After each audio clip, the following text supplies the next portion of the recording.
మళ్ళీ చంద్రబాబు నాయుడు గారి మాటలు వింటుంటే కొన్ని సందర్భాల్లో నవ్వొస్తుంది, కొన్ని సందర్భాల్లో ఆశ్చర్యం వేస్తుంది. ఎందుకులే ఎందుకు వదిలేద్దాంలేమని చెప్పి అనుకుంటే కూడా కొన్ని సందర్భాల్లో ఎందుకో తప్పకుండా మాట్లాడాల్సిన అవసరం ఉందని అనిపిస్తూ ఉంది. చంద్రబాబు నాయుడు వాస్తవానికి ఏది ఊరికనే మాట్లాడాడు, దాని వెనకాల ఏదో ఉంటుంది.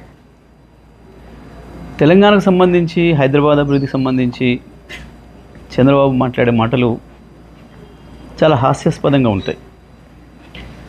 కానీ దాంట్లో ఏదో మోసపూరితమైన విషయాలు కూడా ఉంటాయి. ఎందుకంటే ఆయన నిన్న మొన్న మాట్లాడింది, మహానాడులో మాట్లాడింది, అసలు అది తెలంగాణకి ఏమాత్రం సంబంధం లేని కార్యక్రమం అక్కడ. కానీ అక్కడ మళ్ళీ నిన్న మాట్లాడుతూ ఇవాళ భారతదేశంలో తెలంగాణ తలసరి ఆదాయం నెంబర్ 1 ఉంది, కానీ దానికి కారణం నేనే అని మాట్లాడడం, పదే పదే హైదరాబాదు నేనే అభివృద్ధి చేసిన. సరే, ఇవి చెత్త మాటలు లేని కొట్టేద్దామని అనిపిస్తుంది. కానీ ఒక అబద్ధాన్ని 100 సార్లు చెప్తే నిజమని నమ్ముతారు అని ఏదైతే మనం గోబెల్స్ సిద్ధాంతం గురించి మాట్లాడుకుంటున్నామో, గోబెల్స్ కూడా సిగ్గుపడే పద్ధతిలో ఉంటాయి చంద్రబాబు నాయుడు గారి పనులు, మాటలు. వాస్తవానికి చంద్రబాబు నాయుడు గారు సమైక్య ఆంధ్రప్రదేశ్లో పరిపాలన చేసిండ్రు. వారు మొత్తం కలిపి చేసింది 9 సంవత్సరాలు. 2004తోనే చంద్రబాబు నాయుడు గారి చరిత్ర ముగిసిపోయింది. సరే, వారంటే సీనియర్ నాయకుడిగా గౌరవం ఉంటుంది, అది వేరే విషయం. కానీ మాట్లాడే మాటలు విన్నప్పుడు మాత్రం చాలా చిర్రెత్తుకొస్తుంది. తెలంగాణ వాదులు వాళ్ళదైన పద్ధతుల్లో వాళ్ళు స్పందిస్తున్నారు సోషల్ మీడియాలో. మిత్రులు, నిజమే, కొన్నిసార్లు వాళ్ళు పెడుతున్న పదాలు, వాళ్ళు వాడుతున్న పదాలు చూస్తే కూడా కొంచెం బాధ అనిపిస్తుంది. అంత హార్ష్గా ఎందుకు మాట్లాడుతున్నారు మా వాళ్ళు అని. కానీ మీలాంటి వాళ్ళకు అదే సరైందేమో అనే భావన వచ్చేటట్లు ఉంది మీ ప్రవర్తన. ఎందుకంటే 2004లో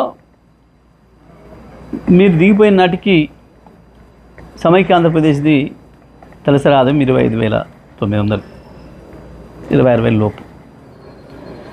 ఇక ఆ తర్వాత మీకు పరిపాలన సంబంధం లేదు. 2014లో మీరు ఆంధ్రప్రదేశ్ని 5 సంవత్సరాలు పరిపాలించారు.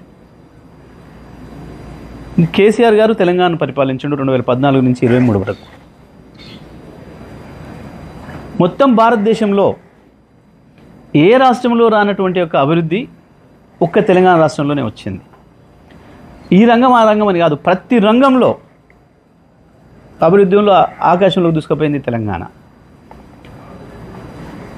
5 సంవత్సరాలు మీరు అక్కడ పనిచేసినారు ఆంధ్రప్రదేశ్ ప్రత్యేక ఆంధ్రప్రదేశ్ ముఖ్యమంత్రిగా. అక్కడ పెరగలే ఆ పద్ధతుల్లో తలసరి ఆదాయం. ఒక తెలంగాణనే సమైక్య ఆంధ్రప్రదేశ్ నుంచి విడిపడ్డ నాడు కేవలం 1,12,000 తలసరి ఆదాయం ఉంటే ఇవాళ 3,60,000 వచ్చింది, 3,70,000 వచ్చింది దాదాపు. ఇవాళకి కూడా నీ ఆంధ్రప్రదేశ్ తలసరి ఆదాయం 2.5 లక్షలే. చంద్రబాబు నాయుడు గారు దీనికి సమాధానం చెప్పాలి. మీరు